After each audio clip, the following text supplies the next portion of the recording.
Hello listeners, and welcome back to Sandman Stories Presents.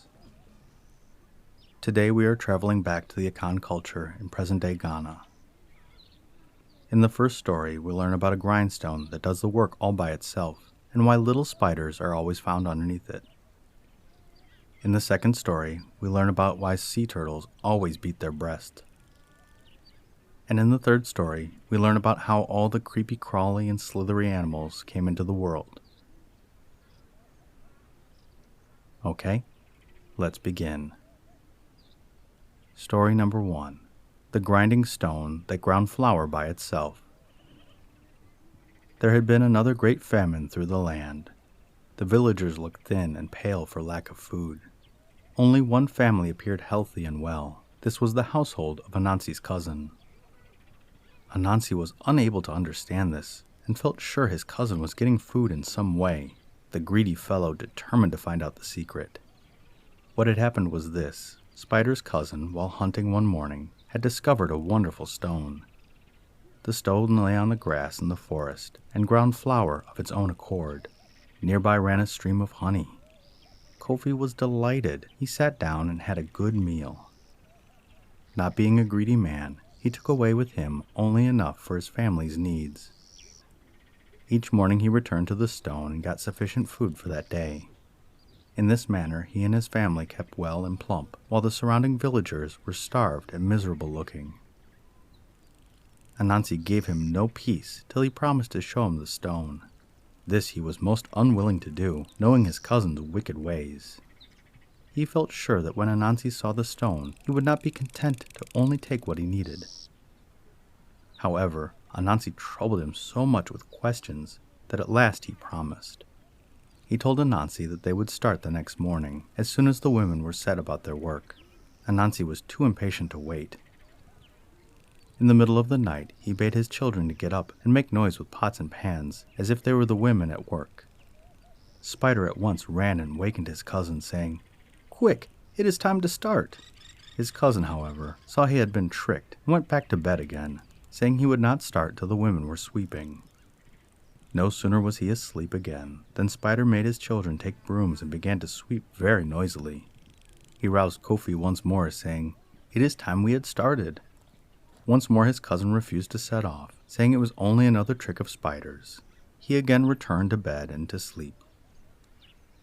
This time Spider slipped into his cousin's room and cut a hole in the bottom of his bag, which he then filled with ashes. After that he went off and left Kofi in peace. When morning came, the cousin awoke. Seeing no sign of Spider, he very gladly set off alone to the forest, thinking he had gotten rid of the tiresome fellow. He was no sooner seated by the stone, however, than Anansi appeared, having followed him by a trail of ashes. "Aha!" he cried. "Here is plenty of food for all. No more need to starve." "Hush," said his cousin. "You must not shout here. This place is too wonderful. Sit down quietly and eat." They had a good meal, and Kofi prepared to return home with enough for his family. "No, no," cried Anansi. "I am going to take the stone." In vain did his friend try to overcome his greed. Anansi insisted on putting the stone on his head and setting out for the village. "Spider, Spider, put me down," said the stone.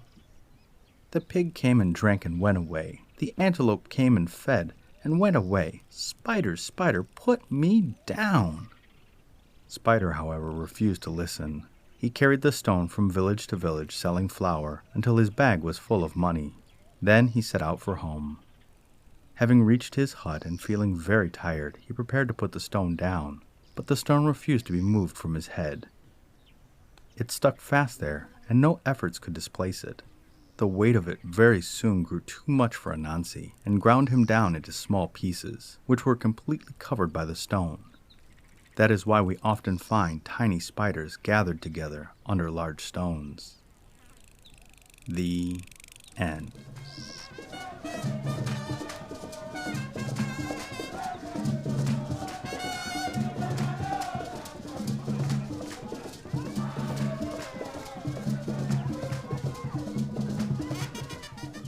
Okay, and story number 2. Why the sea turtle, when caught, beats its breast with its forelegs. Many centuries ago, the people of this earth were much troubled by floods. The sea used at times to overflow its usual boundaries and sweep across the low sandy stretches of land which bordered it. Time and again this happened, many lives being lost at each flood. Mankind was very troubled to find an escape from this oft-repeated disaster. He could think of no way of avoiding it.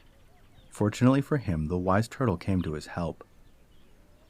"Take my advice," said she, "and plant rows of palms along the seacoast. They will bind the sand together and keep it from being washed so easily away." He did so with great success. The roots of the palms kept the sand firmly in its place. When the time came again for the sea to overflow, it just washed to the line of the trees and came no further. Thus many lives were saved annually by the kind forethought of the turtle. In return, one would think, mankind would protect and cherish this poor animal. But no. Each time a turtle comes to the seashore to lay her eggs among the sand, she is caught and killed for the sake of her flesh. It is the thought of this ingratitude of mankind to her which makes her beat her breast with her forelegs when she is caught. She seems to be saying, "Ah, this is all the return I get for my kindness to you?" The end.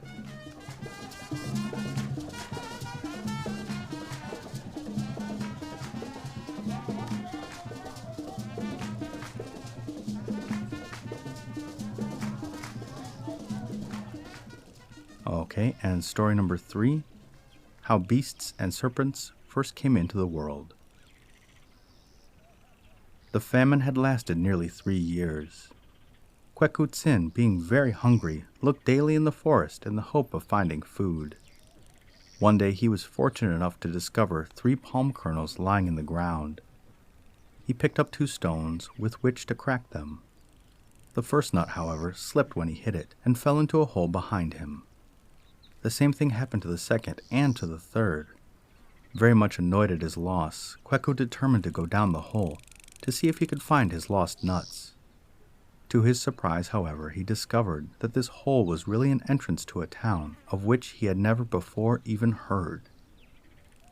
When he reached it, he found absolute silence everywhere. He called out, "Is there nobody in this town?" And presently heard a voice in answer. He went in its direction and found an old woman sitting in one of the houses. She demanded the reason of his appearance, which he readily gave. The old woman was very kind and sympathetic and promised to help him. "You must do exactly as I tell you," she said. "Go into the garden and listen attentively. You will hear the yams speak. Pass by any yam that says, 'Dig me out,' but take the one that says, 'Do not dig me out.' Then bring it to me." When he brought it, she directed him to remove the peel from the yam and throw the latter away. He was then to boil the rind, and while boiling, it would become a yam. It did actually do so, and they sat down to eat some of it. Before beginning the meal, the old woman requested Kweku not look at her while she ate. Being very polite and obedient, he did exactly as he was told. In the evening, the old woman sent him to the garden to choose one of the drums which stood there. She warned him, "If you come to a drum which says 'ding ding' on being touched, take it, but be very careful not to take the one which sounds 'dong dong.'" He obeyed her direction in every detail. When he showed her the drum, she looked pleased and told him, to his great delight, that he had only to beat it if at any time he were hungry. That would bring him food in plenty. He thanked the old woman very heartily and went home. As soon as he reached his own hut, he gathered his household together and then beat the drum. Immediately, food of every description appeared before them, and they all ate as much as they wished. The following day, Kwekutsin gathered all the people of the village together in the assembly place, and then beat the drum once more. In this way, every family got sufficient food for their wants, and all thanked Kweku very much for thus providing for them. Kweku's father, however, was not at all pleased to see his son thus able to feed the whole village. Anansi thought he too ought to have a drum. Then the people would be grateful to him instead of to Kwekutsin. Accordingly, he asked the young man where the wonderful drum had come from. His son was most unwilling to tell him, but Anansi gave him no peace until he had heard the whole story. He then wasted no time, but set off at once toward the entrance hole. He had taken the precaution to carry with him an old nut, which he pretended to crack. Then, throwing it into the hole, he jumped in after it and hurried along to the silent village. Arrived at the first house, he shouted, "Is there no one in this town?" The old woman answered as before, and Anansi entered her house. He did not trouble to be polite to her, but addressed her most rudely, saying, "Hurry up, old woman, get me something to eat." The woman quietly directed him to go into the garden and choose the yam which should say, "Do not dig me out." Anansi laughed in her face and said, "You surely take me for a fool. If the yam does not want me to dig it out, I will certainly not do so. I will take the one which wants to be gathered." This he did. When he brought it to the old woman, she told him, as she told his son, to throw away the inside and boil the rind. Again, he refused to obey. "Who ever heard such a silly thing as throwing away the yam? I will do nothing of the sort. I will throw away the peel and boil the inside." He did so, and the yam turned into stones. He was then obliged to do as she first suggested, and boil the rind. The latter, while boiling, turned into a yam. Anansi turned angrily toward the old woman and said, "You are a witch." She took no notice of his remark, but went on setting the table. When she placed his dinner on a small table lower than her own, saying, "You must not look at me while I eat," he rudely replied, "Indeed, I will look at you if I choose, and I will have my dinner at your table, not at that small one." Again she said nothing, but she left her dinner untouched. Anansi ate his own, then took hers and ate it also. When he had finished, she said, "Now go into the garden and choose a drum. Do not take the one which sounds dong dong, only take the one which says ding ding." Anansi retorted, "Do you think I will take your advice, you witch? No, I will choose the drum which says dong dong. You are just trying to play a trick on me." He did as he wished. Having secured the drum, he marched off without so much as a thank you to the old woman. No sooner had he reached home than he longed to show off his new power to the villagers. He called all to the assembly place, telling them to bring dishes and trays, as he was going to provide them with food. The people in great delight hurried to the spot.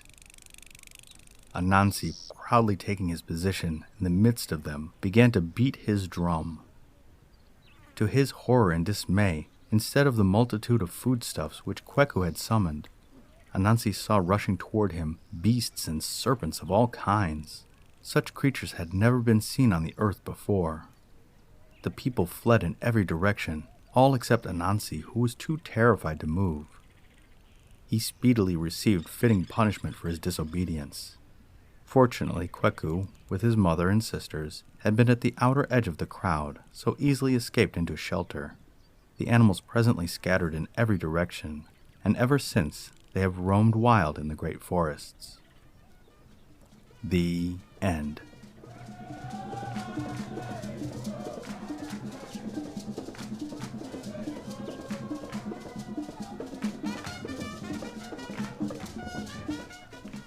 Alright, I like in the first story that the stone was trying to warn Anansi and not trying to harm him. But, as always, Anansi's greed is his downfall. In the second story, I really felt bad for the sea turtles. They did so much good for us, and how do we repay them? By killing them, stealing their eggs? I'd be pretty sad too. And in the last story, I love the classic, do the opposite of what you normally do, and you will be rewarded. That element comes up in a lot of stories, and I think it makes them just that much more memorable. Boil the skin of the potato and such.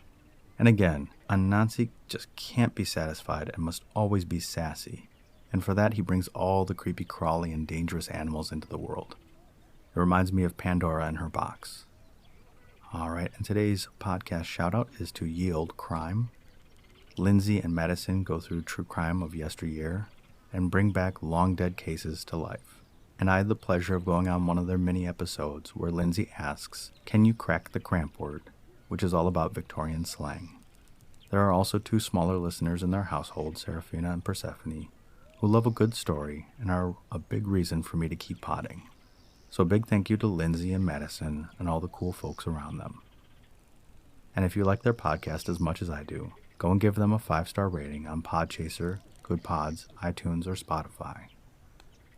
And the listener shoutout is to Victoria, Australia, home to the major city of Melbourne, where my friends Maddie and Gnomes and their 2 wonderful daughters live. I'm going to try my best on pronouncing these native Australian names. Victoria is home to numerous Aboriginal groups, such as the Boonwurrung, the Bratualong, the Jajawarung, the Gunai, the Gunjitmara, the Tuangurong, the Wathuwurrung, the Wurundjeri, and the Yorta Yorta. You are 36% of my listeners from Australia. Thank you, and good night.